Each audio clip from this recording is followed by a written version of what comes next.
Is Canoptek Court back? The June balance data slate has arrived. It's mainly minor changes for Necrons, but accumulatively, they all make Canoptek Court look a lot more interesting, in my opinion. So first of all, we'll run through what the changes are, just give you a quick summary of those, and then we'll get into the arguments about why I think these are important for Canoptek Court and why maybe you should be giving that detachment a second look. So to summarise the changes, several Necron units got points cuts, which is really nice. A couple of them did go up in points, which is not the end of the world, I don't think. And one enhancement got a significant increase. It actually doubled in points. But again, that's probably justified-ish. We can talk about that in more detail when we get to it. But let's start off with some of the units that got cuts. The Canoptek Doomstalker has gone down 5 points to 140 points. This feels like a nice middle ground to me. It was 135, went up to 145, then now they've brought it back down to 140. So that feels okay. Let me know what you think. But I also think this will be welcomed by a lot of newer players, as this model is in the Combat Patrol box. So if you're a newer player, you probably own at least one of these. Another unit to benefit from a cut is Canoptek Wraiths. They went down 5 points for 3, or 10 points for 6. And that's really good for Canoptek Court, as we'll come on to. Now, an interesting change, one that sparked some debate in my circles, let me know what you think, is death marks. So death marks have gone down 5 points, so you can get 5 of them now for 60 points. Personally, I'm still not taking them over a Hexmark Destroyer. A Hexmark Destroyer is 75 points, but it's easier to hide and deep strike as it's only one model. It's got the same number of wounds as a full unit of 5 death marks. It's also, on top of that, it's got lone operative, so you can't target it outside of 12 inches. And it overwatches on 2s instead of 6s. And it can overwatch for free. So there's an awful lot going for the Hexmark still. The only reason I would be taking death marks instead of a Hexmark is if I really can't find that extra 15 points for the Hexmark. On top of that, Illuminor Zeras got a 10 points cut. He's down to 165 points. I personally think this is bonkers good. I'm not sure where this has come from. I'm so excited about this. I've actually made a full video on it. That'll be coming soon, so keep an eye out for it. And one of the units that got a points increase was the single Locust Destroyer. This has gone up by 5 points to 40 points. This is the second time it's gone up by 5 points. Originally it was 30. And what they're doing here is they're basically forcing us to pay a tax for taking single models to do secondaries. You put them in strategic reserves, you bring them out as action monkeys, and then they die. If you take them in these Locust Destroyers in 2s or 3s or even 6s, they still work out as being 30 points each. It's just the individual one that's 40 points. One that really caught me by surprise was the Plasmancer coming down another 5 points to 55 points. And I think this is baffling because he's a popular choice and he puts in some real work, in my opinion. I really, really like the Plasmancer in this edition.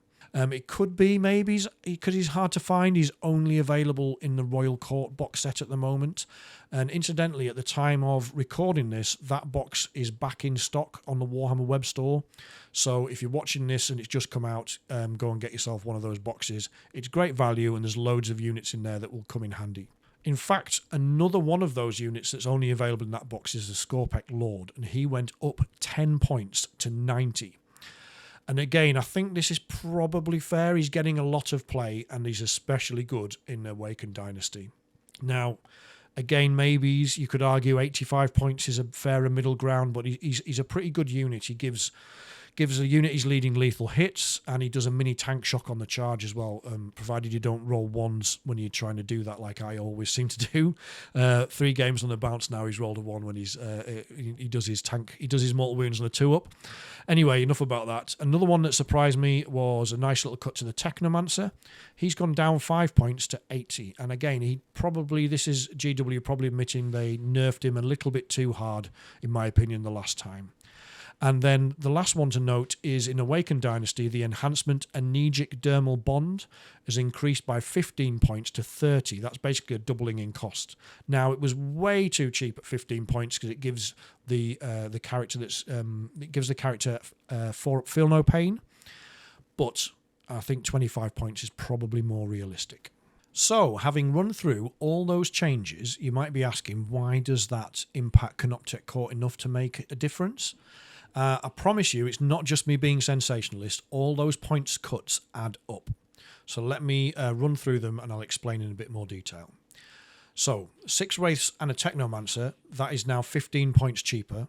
So if you're running two bricks of 6 with a Techno each, that is a 30-point saving. Doomstalkers, they're 5 points cheaper, and that adds up to 15 points off if you're running 3 Doomstalkers, which you often are in or you can do in Canoptek Court. They're pretty good. Plasmancer is 5 points cheaper. Again, you're often running the Plasmancer in this detachment with Immortals. So if you're running 2 of those, that's another 10 points that you're saving. And Illuminor Xerath, if you're running Immortals, you're probably running Xerath, and he's 10 points cheaper. All that adds up to 65 points. Well, what to do, you might think, why does that really make any difference? And that 65 points, why you should get excited about that is because, in my opinion, when I'm building my lists, what that means is I can now include all the good units again. So before, there just wasn't quite enough points to fit in all of the units that I wanted for everything that you need to do. So, you know, holding your primary, denying your opponent primary, killing things, secondaries. But that extra 65 points seems to make the difference. I can now pretty much fit in everything I want. I can run 2 bricks of Wraiths with Technos. I can run 3 Canoptek Doomstalkers.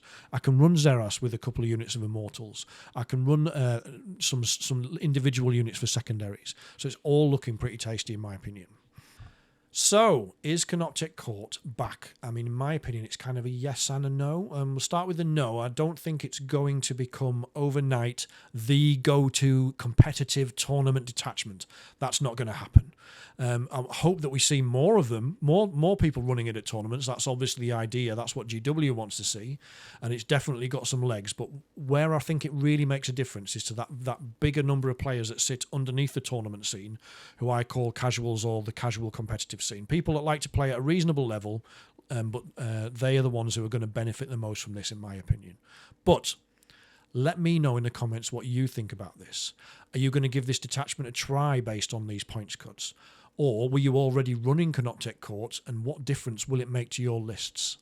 And last but not least, do you think they haven't gone far enough? Do they need more points cuts, or do you think they've finally got the level about right for this detachment? As always, as well as that, please do like and share. If you haven't already, drop us a sub, help the channel grow. And lastly but leastly, a huge thank you to all of our Patreons and YouTube members who have stuck with us during this transition, or stuck with me, I should say. Really, really appreciate that. Thank you. You are all legends. Also, even if you can't afford to become a member right now or a Patreon, come and join us on the Discord. We've got a free Discord. Doesn't cost you anything. Loads and loads of good advice in there. We've got players of all abilities, from new starting players right the way through to some pretty experienced competitive players, and loads of painting advice, etc. as well, and a lot of terrible jokes, mainly from me, the terrible ones. But yeah, come over and join us. We'd love to see you. So I hope you've enjoyed this video. Let us know in the comments as well if there's anything you'd like to see changed. If you like this format, do I need to do some things with the background? All that good stuff. Constructive criticism is always welcomed. And in the meantime, thanks for watching, and I'll be back soon with another video.